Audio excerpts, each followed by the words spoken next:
광야 생활도 말야 주님과 함께하는 캠핑 같아 기둥 날 지키시고 나름 더해 고난이 올 때 날 기대해 얼마나 더 자라있을지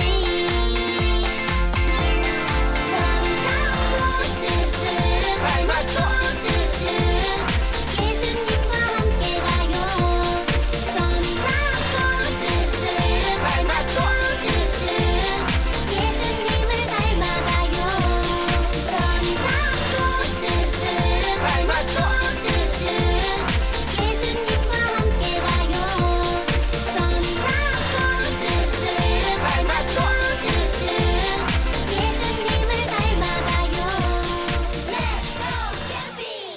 안녕하세요 친구들. 여름성경학교 두 번째 날입니다. 오늘 또 하나님의 말씀을 통해서 하나님과 함께하는 또 신나는 캠핑의 시간이 되었으면 좋겠습니다. 여러분 앞에 캠핑카 찬양 잘 들었죠? 캠핑카 찬양대로 우리가 하나님과 함께할 때 하나님의 승리하는 백성이 될 줄 믿습니다.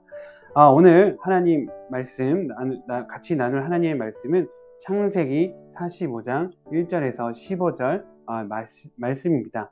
여러분 친구들, 여러분 갖고 있는 책을 펴시고 꼭 말씀 함께 읽어보았으면 좋겠습니다. 목사님이 한번 말씀 읽어보도록 하겠습니다. 요셉이 형들에게 말했습니다. 이리 가까이 오세요. 그러자 형들이 요셉에게 가까이 갔습니다. 요셉이 이 형들에게 말했습니다.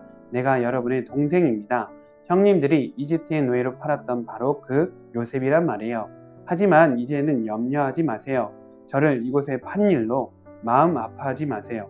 하나님께서 저를 형님들보다 먼저 이곳으로 보내셔서 사람들의 생명을 구하게 하신 것이니까요.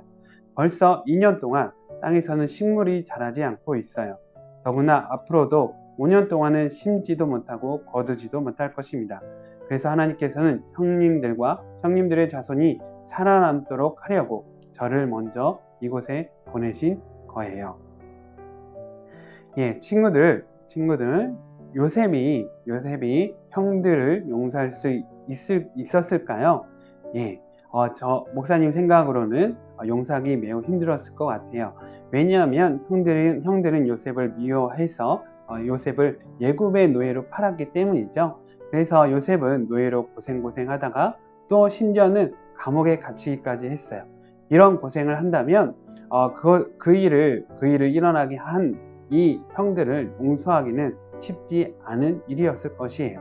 하지만 요셉은 형들을 용서했습니다. 어떻게 용서할 수 있었을까요? 그것은 하나님께서 이 요셉에게 은혜를 주셨기 때문이에요. 하나님은 요셉의 고생을 다 갚아주셨습니다. 어떻게요? 요셉으로 하여금 애굽의 총리가 되게 하신 거죠. 그리고 나서 요셉이 또 이 형들을 용서할 수 있었던 이유는 형들이 자신의 죄를 깨닫고 그 죄에 대해서 회개했기 때문입니다. 이런 것을 보고 요셉은 이 모든 형들을 용서했습니다. 그리고 형들과 입을 맞추며 화해를 했습니다. 그리고 나서 요셉이 말하기를 이 형들과 그 야곱의 가족, 아버지 야곱의 가족 모두를 데려올 것을 말합니다. 그들을 흉년 동안 돌보아 줄 것을 약속하죠. 형들이 요셉에게 한 잘못에 비한다면 정말 요셉은 많은 것을 형들에게 준 것이죠. 왜 이렇게 요셉은 형들에게 용서와 더불어 더 많은 것을 베푼 것일까요? 그것은 하나님의 뜻을 알았기 때문입니다. 하나님은 우리 모두를 사랑하세요. 그래서 하나님께서는 모두를 사랑하시기 때문에 믿음의 요셉, 꿈을 가진 요셉을 통해서 하나님은 야곱의 모든 가족을 구원하시고자 하신 것입니다. 그래서 요셉은 모든 가족들을 데려와 그들을 돌봐 준 것이죠. 우리가 살다 보면 절대 용서 못할 것 같은 친구들이 있죠. 또 우리가 정말 미워하는 친구들이 생기기도 합니다. 하지만 하나님께서는 우리가 그런 친구들도 용서하길 바라세요. 왜요? 우리는 예수님을 닮은 어린이기 때문이에요. 그래서 우리에게 잘못한 사람이 용서해줘, 미안해 라고 말할 때 우리는 기꺼이 그 친구를 용서할 수 있어야 합니다. 왜냐하면 하나님께서 우리의 모든 죄를 용서하셨기 때문이에요. 예수님께서 우리의 모든 죄를 대신해서 십자가에서 죽으셨습니다. 그로 인해 우리는 하나님께 우리의 잘못의 대가를 치르지 않고 하나님께 잘못했다고 회개하면 용서받을 수 있게 되었어요. 십자가는 우리에게 두 가지를 가르쳐 줍니다. 첫 번째는 우리의 잘못이 십자가에 죽을 만큼 너무나도 크다는 사실을 알려줘요. 그래서 내가 정말 죽을 죄임을 알게 됨으로 인해서 예수님의 십자가에 감사할 수 있게 됩니다. 두 번째는 내가 십자가의 은혜로 나의 큰 죄가 용서를 받았으니까 나도 남을 용서해야 한다는 사실을 우리는 알게 됩니다. 예수님과 베드로가 이야기를 나눴습니다. 베드로가 예수님께 질문했어요. 예수님, 나에게 잘못한 사람을 7번까지 용서하는 것이 맞나요? 라고 질문했습니다. 그러자 예수님께서 무엇이라고 대답하셨을까요? 여러분 아실지 모르겠지만 예수님은 70번씩 7번까지 용서하라고 하셨어요. 그러면서 베드로가 이해할 수 있도록 이야기를 들려주셨습니다. 왕에게 1만 달란트 빚진 자가 있었습니다.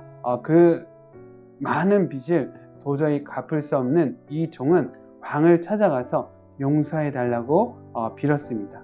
그러자 사랑이 많고 자비심이 많은 이 왕은 이 종을 용서해주고 1만 달란트 빚을 탕감해줘요.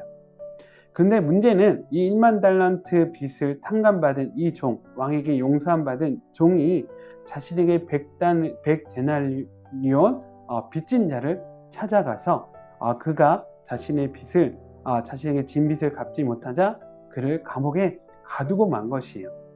이 이야기를 들은 왕은 너무나도 화가 나서 이 1만 달란트 빚진 자를 잡아와 다시 감옥에 가두고 말죠. 하나님은 우리에게 말씀하세요. 내가 너희를 용서한 것 같이 너희도 다른 사람을 용서하라고 말씀하십니다. 그 이유는 우리가 다른 사람을 살리는 사람이 되길 원하시기 때문입니다. 여러분 친구 여러분, 태양계에 몇 개의 행성이 있나요? 여러분 몇 개의 행성이 있는지 아시나요? 바로 10개의 행성이 있습니다. 그 10개의 행성 중에 어느 별에서만 사람이 살 수 있나요? 생명이 살 수 있습니까? 바로 지구라는 별에서만 사람이 살 수 있어요. 지구보다도 더 크고 멋있는 별이 많이 있지만 오직 지구에만 생명이 살 수 있습니다. 왜 그럴까요? 지구에만 공기와 물이 있기 때문이에요. 마찬가지로 다른 사람을 살릴 수 있는 사람이 있습니다. 다른 사람의 생명을 살리는 사람이 있습니다. 그 사람이 누군가 하면 바로 자신의 마음속에 십자가를 품은 사람이에요. 십자가는 하나님과의 관계, 또 사람과의 관계를 상징합니다. 그래서 하나님과의 관계에서 십자가를 품은 사람은 어떤 사람이냐면 하나님께 자신의 죄를 회개하고 용서받아서 죄를 짓지 않는 사람입니다. 또 십자가를 품을 사람은 사람과의 관계에서 나에게 잘못한 사람을 기꺼이 용서할 줄 아는 사람이에요. 회개하고 용서하는 사람, 그 사람이 다른 사람의 생명을 살릴 수 있습니다. 요셉이 이와 같은 사람이었어요. 하나님께 자신의 죄를 회개하고 하나님 앞에 죄를 짓지 않았어요. 그리고 자신에게 잘못한 형들을 용서하였습니다. 그로 인해서 요셉을 통하여서 하나님은 많은 사람들을 살리셨습니다. 우리 친구들도 정말 십자가를 마음속에 품음으로 인해 다른 사람을 살리는 친구들 되길 기도합니다. 이 시간 우리 목사님이 오늘 친구들의 삶을 위해서 기도하도록 하겠습니다. 하나님 아버지 감사합니다. 우리에게 또 하나님 말씀을 들려주셨습니다. 오늘 말씀을 통해 하나님은 사람을 살리는 사람은 십자가를 마음에 품은 사람이라는 것을 알려주셨습니다. 십자가를 마음에 품음으로 인해 하나님께 우리의 죄를 회개하고 또 다른 사람의 죄를 용서할 수 있는 우리 멋있는 비전식 스쿨 친구들 되도록 주님 역사해 주세요. 그래서 이번 코로나 시기를 통해서 우리 비전 스쿨 친구들이 사람을 살리는 사람으로 거듭나게 해주세요. 그래서 우리 모두가 요셉과 같은 사람이 되어져서 다른 사람을 구원하는 사람이 되기를 기도합니다. 오늘 하루도 하나님께 맡겨드리며 예수 그리스도 이름으로 기도드립니다. 아멘.